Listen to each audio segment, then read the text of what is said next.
അതായത് കുഞ്ഞിരാമായണം കഴിഞ്ഞിട്ട് ഞാൻ വരുന്ന ഒരു സബ്ജക്റ്റുമായിട്ടാണ് ഞാൻ വരുന്നത് ഈ സിനിമയായിട്ട്, ഗോദ എന്ന് പറയുന്ന സബ്ജക്റ്റുമായിട്ട്. അപ്പോൾ കുഞ്ഞിരാമായണം ഒരു ഹ്യൂമർ ബേസ്ഡ് ആയിട്ടുള്ളൊരു സിനിമയായിരുന്നു.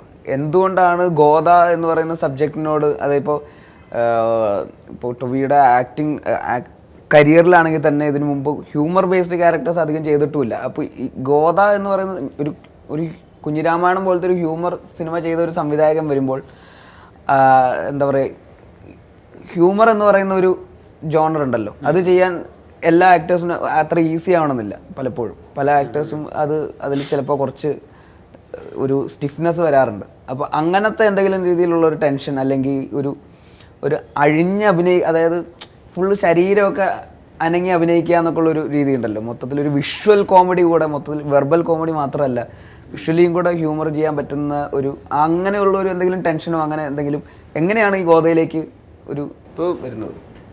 ഗോദ എന്ന് മാത്രമല്ല, ഞാൻ എലമെന്റ് വിട്ടേക്ക്, ഹ്യൂമർ എലമെന്റാണ് ഞാൻ ചോദിക്കുന്നത്. ഒരു പ്രധാന കാര്യം എന്ന് വെച്ച് കഴിഞ്ഞാൽ, ഇപ്പോൾ എന്നെ വെച്ചിട്ട് എനിക്ക് ഹ്യൂമർ ചെയ്യാൻ പറ്റും എന്ന് അറിയാമായിരുന്ന ഒരാൾ രൂപേഷ് ചേട്ടനാണ്.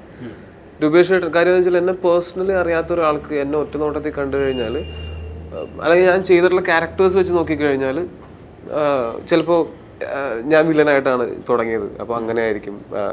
എന്നെ പേഴ്സണലി അറിയാത്തവർക്ക്, ഞാൻ ഹ്യൂമർ പറയുന്നത് എവിടെയും കേട്ടിട്ടില്ലാത്തവർക്ക് അങ്ങനെ ഒരു ചിന്തയായിരിക്കും ആദ്യം ഉണ്ടാവുന്നത്.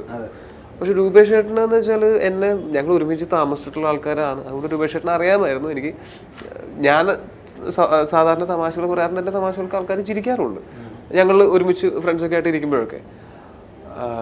അപ്പോൾ അത് തരുന്നൊരു കോൺഫിഡൻസ് ആണ്. പിന്നെ സിനിമയിൽ ഒരേ ഒരു നമ്പർ മാത്രം വെച്ചുകൊണ്ട് കാലാകാലം പിടിച്ചു വെക്കാൻ പറ്റില്ല എന്ന് നമുക്കറിയാം. അതുകൊണ്ട് ഒരു വൈഡ് റേഞ്ച് ഓഫ് ക്യാരക്ടേഴ്സ് ചെയ്യണം. ഓരോ ക്യാരക്ടേഴ്സും ഓരോ തരത്തിലുള്ളതാവണം. അത് ഹ്യൂമർ വേണം, സീരിയസ് ആയിട്ടുള്ളത് വേണം, ഇമോഷണൽ ആയിട്ടുള്ളത് വേണം, എല്ലാം ചെയ്യണമെന്ന് ആഗ്രഹം ഉണ്ടായിരുന്നു. ഈ സിനിമ ഗോദ എന്ന് പറഞ്ഞാൽ ഇതിൽ ഹ്യൂമർ മാത്രമല്ല, ഇതിനകത്ത് നല്ലൊരു കഥ ഉണ്ടായിരുന്നു. നല്ല കുറേ ഇമോഷണൽ ആയിട്ടുള്ള സംഭവങ്ങളുണ്ട്, ഇമോഷണൽ കണക്ട് ഉണ്ടായിരുന്നു ഇതിലെ ക്യാരക്ടേഴ്സ് തമ്മിൽ. പിന്നെ കുഞ്ഞിരാമായണം ഞാൻ ഒരുപാട് ചിരിച്ചിട്ടുള്ള സിനിമയാണ്. കുഞ്ഞിരാമായണം ഞാൻ തിയേറ്ററിൽ എൻ്റെ സുഹൃത്തുക്കളായിട്ട് ഞാൻ പോയിട്ട് കണ്ടിട്ട് ഞാൻ ഒരുപാട് ചിരിച്ചിട്ടുള്ള സിനിമയാണ്. എനിക്ക് ഇഷ്ടപ്പെട്ടൊരു സിനിമയാണ് അത്. ഞാൻ അന്നും ആലോചിച്ചിട്ടുള്ളത്, കുഞ്ഞിരാമായണം പോലത്തെ ഒരു സിനിമ എടുത്ത് ഫലിപ്പിക്കാൻ എൻ്റെ അത്ര എളുപ്പമുള്ളൊരു സംഭവമല്ല. കാര്യം അത് എടുത്ത് ഫലിപ്പിക്കുക എന്ന് പറഞ്ഞാൽ അത് ഹിറ്റാക്കുക എന്നുള്ളതും കൂടെ ഉണ്ട്. ആ സിനിമ ഹിറ്റായി ഓടിയ സിനിമയാണ്. അപ്പോൾ അത് ആൾക്കാർക്ക് ഇഷ്ടപ്പെടുന്ന രീതിയിൽ എടുത്തു വെച്ചാൽ, ചില സിനിമകളൊക്കെ കാണുമ്പോൾ ഇത് എങ്ങനെയാണ് ആൾക്കാർ ഇത്ര നന്നായിട്ട് ഈ സിനിമ എടുത്ത് വെക്കുന്നത് എന്ന് തോന്നും. കുറേ സിനിമകൾ കണ്ടപ്പോൾ എനിക്കത് തോന്നിയിട്ടുണ്ട്. അതുപോലെ ഒരു സിനിമയായിരുന്നു കുഞ്ഞിരാമായണം. അതിൽ ഒരുപാട് ഫ്രഷ് കോമഡീസും ഒക്കെ ഉണ്ടായിരുന്നു. അപ്പോൾ ബേസിലിൻ്റെ അടുത്ത് കഥ പറയും വരുമ്പോൾ തന്നെ ഓക്കെ, നല്ലൊരു മേക്കർ എന്നുള്ളൊരു സാധനം എൻ്റെ മനസ്സിലുണ്ട്. പിന്നെ ഞാൻ എൻ്റെ എല്ലാ സിനിമകളുടെയും തീരുമാനങ്ങൾ എടുക്കുന്നതിന് മുമ്പ് ഞാൻ ചോദിക്കുന്ന ഒരാളുണ്ട്, അത് രൂപേഷ് പീതാംബരനാണ്. രൂപേഷ് ചേട്ടൻ ഞാൻ ചോദിക്കും, ഇതൊക്കെയാണ് കഥ, എന്താ ചെയ്യേണ്ടത്? അപ്പോൾ രൂപേഷ് ചേട്ടൻ ചെയ്യണം എന്ന് പറഞ്ഞിട്ടുള്ള സിനിമകളാണ് ഞാൻ ചെയ്തിട്ടുള്ളത്. അതൊക്കെ തന്നെയാണ് എന്നെ ഇവിടം വരെയൊക്കെ എത്തിച്ചിട്ടുള്ളത്. അപ്പോൾ രൂപേഷ് ചേട്ടൻ്റെ ജഡ്ജ്മെൻറ്റിലും എനിക്ക് വിശ്വാസമാണ്. രൂപേഷ് ചേട്ടൻ പറഞ്ഞ ധൈര്യമായിട്ട് ചെയ്യണം എന്ന് പറഞ്ഞിട്ടുള്ള ഒരു സിനിമയാണിത്. പിന്നെ എനിക്ക് E4 എൻ്റർടൈൻമെൻറ്റ് എന്ന് പറയുന്ന ഒരു പ്രൊഡക്ഷൻ ബാനർ, തീർച്ചയായിട്ടും അതൊരു വലിയ ബാനറാണ്. പിന്നെ ബേസിൽ ഓൾറെഡി ഒരു ഹിറ്റ് സിനിമ ചെയ്തിട്ടുള്ളൊരു സംവിധായകൻ. പിന്നെ വിഷ്ണുവിൻ്റെ വർക്ക് ഞാൻ ഇതിന് മുമ്പും കണ്ടിട്ടുണ്ട്. എനിക്ക് വിഷ്ണു സിനിമയിൽ വരുന്നതിന്, അതായത് ആക്ച്വൽ ഫീച്ചർ ഫിലിം ഷൂട്ട് ചെയ്യുന്നതിന് മുമ്പേ എനിക്ക് വിഷ്ണുവിനെ അറിയാം. പിന്നെ ഷാനിക്കയുടെ മ്യൂസിക്. പിന്നെ നീ ആദ്യം കഥ പറഞ്ഞപ്പോഴും എനിക്ക് ഓർമ്മയുണ്ട്. കഥ പറഞ്ഞപ്പോൾ നീ പാട്ട് ബാക്ക്ഗ്രൗണ്ടിൽ പ്ലേ ചെയ്തുകൊണ്ടാണ് പറയുന്നത്. അപ്പോൾ ഇതൊരു മ്യൂസിക്കലി പോകുന്ന ഒരു സിനിമയാണെന്നും കൂടെ മനസ്സിലായി. ഇപ്പോൾ ഷാൻ റഹ്മാൻ എന്ന് പറയുന്ന എല്ലാവർക്കും ഇഷ്ടപ്പെടുന്ന പാട്ടുകൾ ഉണ്ടാക്കുന്ന മ്യൂസിക് ഡയറക്ടർ, ഷാനിക്കയുടെ മ്യൂസിക്.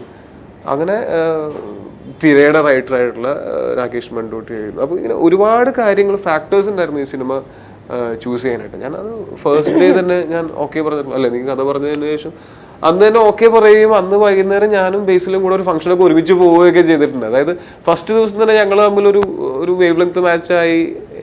ബേസിലിൻ്റെ കൂടെ വർക്ക് ചെയ്യുമ്പോൾ കംഫർട്ടബിൾ ആവുമെന്ന് ആവുമെന്ന് എനിക്ക് തോന്നി. ഇപ്പോൾ ഈ സിനിമ ഷൂട്ട് ചെയ്യുമ്പോൾ ഞാൻ ഏറ്റവും കംഫർട്ടബിൾ ആയിട്ട് അഭിനയിച്ചിട്ടുള്ള സിനിമകളിലൊന്ന് എന്തായാലും ഗോദ തന്നെയാണ്. കാര്യം ആദ്യത്തെ ഒരു 3-4 ദിവസം കഴിഞ്ഞപ്പോഴത്തേക്ക് എനിക്ക് ക്യാരക്ടർ എന്താണെന്ന് കിട്ടി, ബേസിൽ എന്താണ് ഉദ്ദേശിക്കുന്നതെന്ന് ബേസിലിൻ്റെ മുഖത്തുനിന്ന് മനസ്സിലാക്കുന്ന രീതിയിൽ അങ്ങനെ ഒരു സിങ്ക് ഞങ്ങൾ തമ്മിലുണ്ടായി. അപ്പോൾ അതിൻ്റെയൊക്കെ അതൊക്കെ ഇപ്പോൾ എൻ്റെ അന്നത്തെ ആ ഒരു ഇൻറ്റ്യൂഷൻ, ഈ സിനിമ ചെയ്യണം എന്നുള്ള ഇൻറ്റ്യൂഷൻ കറക്റ്റായിരുന്നു എന്ന് തന്നെയാണ് തോന്നിയത്.